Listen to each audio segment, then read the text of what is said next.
అందరికీ మనమండి. మనం అనుకున్న టైం రీచ్ అయ్యాం కాబట్టి మిగిలిన వారికి అవకాశాలు ఇవ్వలేకపోతున్నాం. వేరే ఫార్ములా వచ్చేటప్పుడు ఈ మిగిలిన వారికి నేను అవకాశం ఇచ్చే అవకాశం నాకు కల్పిస్తాను కాబట్టి దాని క్షమించాలి. రెండవది ఏంటంటే చాలామంది సభ్యులు మాట్లాడారు. ముందుగా ఈ 16వ ఆంధ్రప్రదేశ్ శాసనసభకు సభాపతిగా నన్ను ఏకగ్రీవంగా ఎన్నుకున్నందుకు శ్రీ నారా చంద్రబాబు నాయుడు గారు పెద్దలు, అలాగే పవన్ కళ్యాణ్ గారు, బీజేపీ నాయకులు, తెలుగుదేశం పార్టీ శాసనసభ్యులు, బీజేపీ శాసనసభ్యులు అందరూ కలిసి ఏకగ్రీవంగా ఎన్నుకున్నందుకు వాళ్ళందరికీ ప్రతి ఒక్కరికి కూడా పేరు పేరున నా నమస్కారాలు తెలియజేస్తున్నానండి. గతంలో ఈ శాసనసభలో మనం చూసాం, అంటే నేను 83 నుంచి కూడా శాసనసభలో ఉన్నాను. ఉమ్మడి రాష్ట్రంలో కూడా చాలామంది శాసనసభలో సభాపతిగా పనిచేసిన తీరు చూసాం. చాలామంది పెద్దలు పనిచేశారు. ఇందాక అచ్చెన్నాయుడు గారు మాట్లాడుతూ కూడా కొన్ని విషయాలు చెప్పారు. తంగి సత్యనారాయణ గారు కానీ, ప్రతిభా భారతి గారు కానీ, యనమల రామకృష్ణ గారు కానీ, నారాయణరావు గారు, జి నారాయణరావు గారు ఉండేవారు, వారు కానీ, తర్వాత కోడెల శివప్రసాద్ గారు కానీ, వీళ్ళందరూ కూడా సభాపతులుగా పనిచేశారు. మీ అందరికీ తెలుసు. విలువలతో కూడినటువంటి కార్యక్రమాలు పాల్గొన్నారు. సభను సక్రమంగా నడిపించారు. ఉంటాయి కొంతమంది చిన్న చిన్న పొరపాట్లు జరుగుతూ ఉంటాయి. కానీ నా ఉద్దేశం అంటే ఈ సభ అన్నది చాలా గౌరవమైన సభ. నేను 42 ఇయర్స్ నుంచి నేను రాజకీయాల్లో ఉన్నాను, మీకు తెలుసు. మీ అందరూ ఇప్పుడే మాట్లాడారు. అయితే ఈ స్థానం అన్నది చాలా పవిత్రమైన స్థానం. నేను మీ అందరినీ కోరేదండి, ఇక్కడ చూశాను నేను రాత్రి అన్ని తెప్పి చూస్తే మొత్తం 22 మంది మహిళా ఎమ్మెల్యేలు వచ్చారు ఈ సభలో. నిజంగా చంద్రబాబు నాయుడు గారిని, పవన్ కళ్యాణ్ గారిని అభినందించాలా. ఇంతమంది మహిళలకి అవకాశం, మహిళల కోసం ఎన్నో ఉపన్యాసాలు ఇస్తుంటాం రాజకీయంగా, కానీ వాళ్ళకి ఆ స్థానం కల్పించడంలో ప్రముఖ పాత్ర వహించాడు చంద్రబాబు నాయుడు గారికి, పవన్ కళ్యాణ్ గారికి, బీజేపీ వాళ్ళకి ధన్యవాదాలు చెప్పాల్సిన అవసరం ఉంది. అంటే మహిళలు అలాగే 33% పోస్ట్ గ్రాడ్యుయేట్స్ ఈ సభలో ఉన్నారు. ఇది చాలా మంచి పరిణామం. 39 మంది గ్రాడ్యుయేట్స్ ఉన్నారు ఈ సభలో. అలాగే 57% లెస్ దెన్ 55 ఇయర్స్ ఏజ్ ఉన్నారు. 55 ఇయర్స్ లోపు ఉన్న వాళ్ళు 57% ఉన్నారు. అంటే ఇంచుమించు యంగ్ బ్లడ్ కదా. ఇటువంటి సంపద ఈ సభలో ఉంది బికాస్ ఆఫ్ నాయకుల తాలూకు సహకారంతో.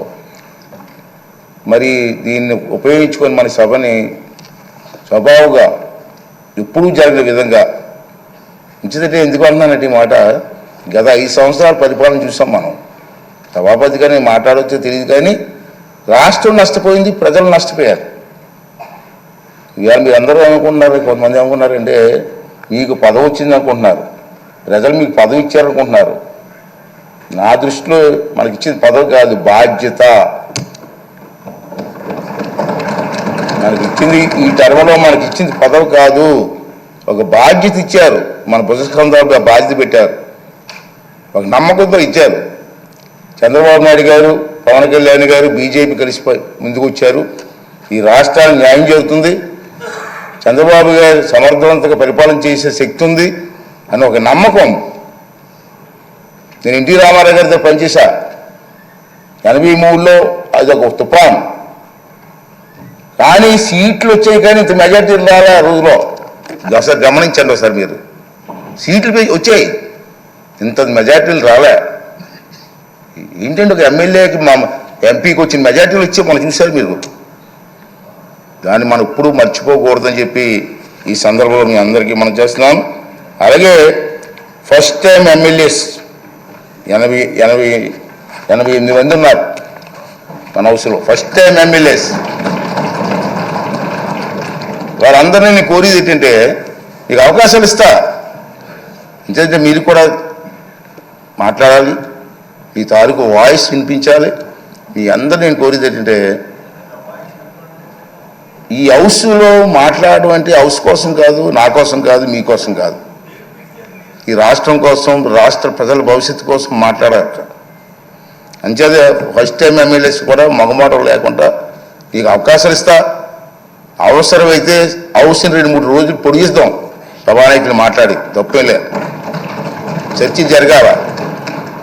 మీ నియోజకవర్గంలో మీరు కావాల్సినటువంటి కార్యక్రమం ప్రజలు అందరూ కోరుకుంటారు. కార్యక్రమం అడుగుతారు మనల్ని.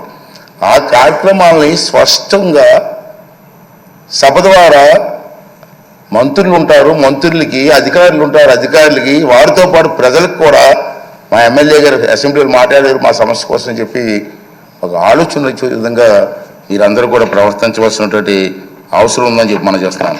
అలాగే మా చంద్రబాబు నాయుడు గారు చూశాను, నేను రాత్రి చూసి చాలా ఆశ్చర్యపోయాను. నేను ఫస్ట్ టైం ఎమ్మెల్యేస్కి 9 మందికి మంత్రులు ఇచ్చారు.